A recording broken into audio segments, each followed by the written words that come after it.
On that tree right there, there's a rainbow, so we're gonna see if we can try and see it. There's the pretty rainbow and all the dang trees. I love trees, but the moment you want to see something, they're in the way. Chloe! I'm gonna show you. Chloe!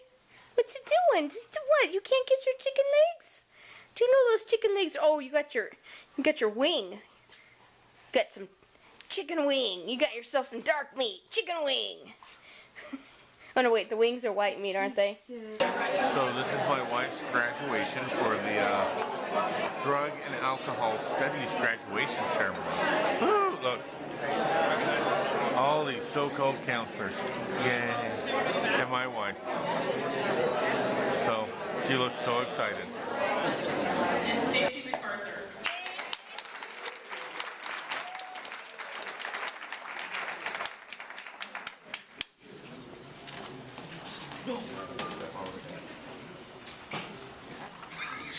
We have a Golden Corral buffet and grill, and it just opened up in the last 3 days. I think it opened Friday. It's now Monday. There's a line. It better be good food. I've never had a line to go into a buffet except in Vegas. So George, over there, see the grill house? Right there in the corner, he went and got himself a little mini hamburger, which is like half a bite for him, and came back up, and that nice sharp corner right over there by the grill house knocked his head. And guess what? This place has only been open 4 days, and now there's paint taken off. George has officially hurt the store. I'm not allowed to come in again. They said I'm not welcome. Oh no, somebody came and got it. No.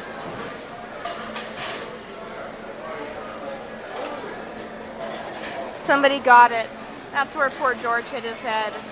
But there was skin left behind, but I guess the manager came and got it before I could come over here. Darn. Right. So, I'm going to San Francisco for the ER doctors, or emergency room doctors, not sure exactly what it's called. Going to be doing sword swallowing for them.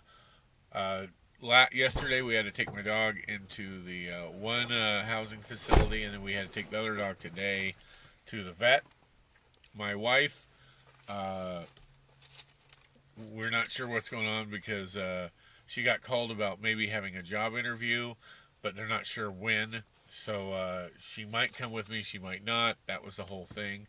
It kind of upset me in some ways because the whole reason why I'm driving to San Francisco, they offered me an airplane ticket. And I turned it down because my wife goes, I want to go to San Francisco. So I was a little upset knowing it wasn't her fault, but going, I could have flown, which is uncomfortable, but so much easier than driving. But it looks like she's probably going to go with me. We'll find out in 10 minutes because I'm going to make her make one final phone call. If they don't have an answer for her, we start driving, and if they decide she has an interview tomorrow, she's screwed because I'm not coming back. So we got that taken care of. My wife went and picked up some money from the bank, and by chance, they said we could have some. For the first time. I get nervous every time I go to a bank. I think something's going to happen. So, okay, let's drive. We are driving and on the way to San Francisco on I-5, and we have passed like these weird-looking box trailer cars. And I was like, those are kind of odd. It's like they're transporting nuclear disease or some type of Nuclear disease? Germ warfare. And I'm joking about it. And my wife looks at the license plate and goes, hey, those are government issued. And I'm like, oh. And then we passed another one.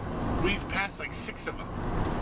Then we go by this diesel that looks like it is the armor-piercing, ready for armor-piercing rounds. It's this shiny metal, titanium-looking thing. And sure enough, U.S. Army. No, just U.S. government is on US everything. government. So I'm now getting really scared. It's kind of getting paranoid. I go, We're seeing them off the side of the off ramps. yeah, Dark gray ones. Near the water sources. Yeah, look it. Down there, that's the California Aqueduct. And by the way, just as a side note, my grandfather built that aqueduct. Okay, George. Okay, so I'm thinking maybe the government's getting ready to start germ warfare with its own people, and in fact is going to make us a zombie army. We're all going to just obey the government, rotting, whatever, and it's a secret organization that has come up with this. And they're coming to take us all away and turn us into zombies. They're coming to take you away. Ha ha, they're coming to take you away. And it's just getting really weird that every license plate we're looking at says U.S. Army. U.S. government, sorry. So, that's just, my wife wanted it recorded so when it happens. So in case you guys are all zombies now watching this, I knew it was happening. There was nothing I could do. I tried. Ooh, split pea. We do have split pea Anderson. Oh, I love split pea soup. I know everybody's like, ew, gross. But I got it from my grandma. My grandma, like once a month, would make my grandpa drive like 3 to 4 hours, one direction, mind you, one direction, just one direction, to Split Pea Anderson's. Split Pea Anderson, see the cool? See if we can get closer here. You see the cool little windmill? We might have to have lunch, just an itty bitty lunch of split pea soup. Split pea soup, yummy, yummy, yummy. I know we keep being told that we talk about food too much, but you know, it is what is needed to survive in life. Namely for the giant. And namely for the giant. So, my wife has always enjoyed split pea soup, but I didn't know how much she liked it. More here? Yes, please. So all of a sudden we were driving towards San Francisco, and she was like, I need to go to the restaurant. And I'm like, oh, okay. I said, oh, look, we can stop off at the Split Pea, at Anderson's Split Pea, and I can maybe go get myself some Danish cookies. And she goes, Split Pea? So there, the big bowl, and a very, very happy girl. Yummy, yummy, yummy, and my tummy. Bowl number 2. Bowl number 2. So I'm eating fries. Not that good fries. But ask her about her soup. Ask me about my soup. It's yummy, yummy, yummy. In her tummy, tummy, tummy. So I guess we're going to be a little bit later going to San Francisco. Hey, we haven't showed everybody my fingers. Everybody see my fingers? I broke my 2 fingers. I didn't do it. Yeah, you did. No, I didn't. You were pushing the wheelchair. You're the idiot that shoved them in it. It doesn't matter. You still did it. And everybody said they wouldn't be broken if you weren't so tall and didn't walk so fast. Because you walk like everybody else runs. See, if you could run, you could have the world's record in like the fastest running of stuff. But you know, it doesn't. Okay. So I don't know. Now, since we just went by the Grande Diablo Parkway. Diablo Grande Parkway. Okay, it reminds me of a story. I have a friend. Her name is Isabel. And at one time, I ended up dating her. And something happened, and I called up, and I got her mother, and her mother kept screaming Diablo at me all the time. Diablo is devil. Yes, Diablo. So that was the Big Devil Parkway. That's the Big Devil, yes. And so she was always calling me Diablo. And so jokingly, I went to my friend. I says, "Yeah, your mom keeps.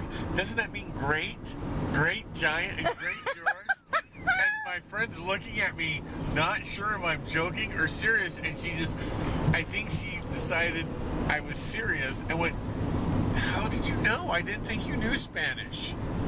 So, to this day, I still don't know if she knew I knew what it meant or if she was joking too. So, Isabel, if you're watching this, you can tell me I'm a complete idiot. It's okay now.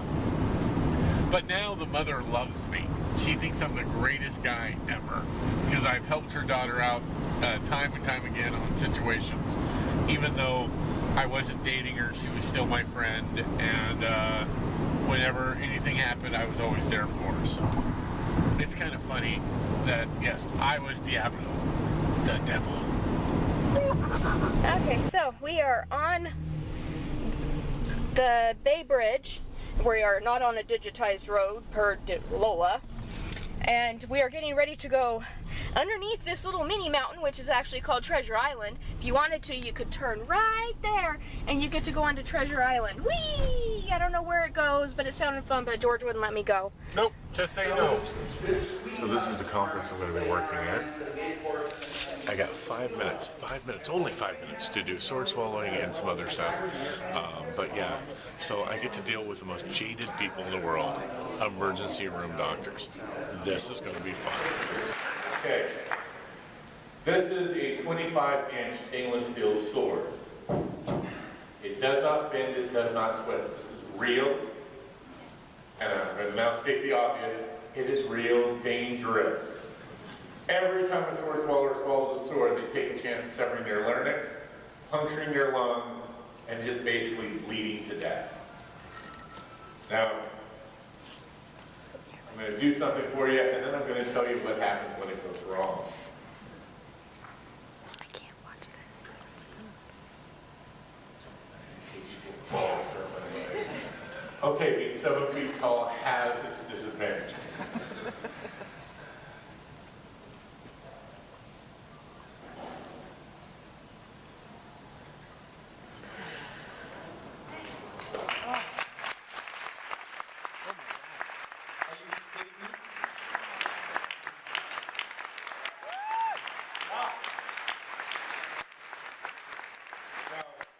As you can tell, in case there is any doubt, there is stomach acid attached to it. But I know what some of you are saying, it still could be a trick. So I brought out a coat hanger. There is no way this can collapse. It's real.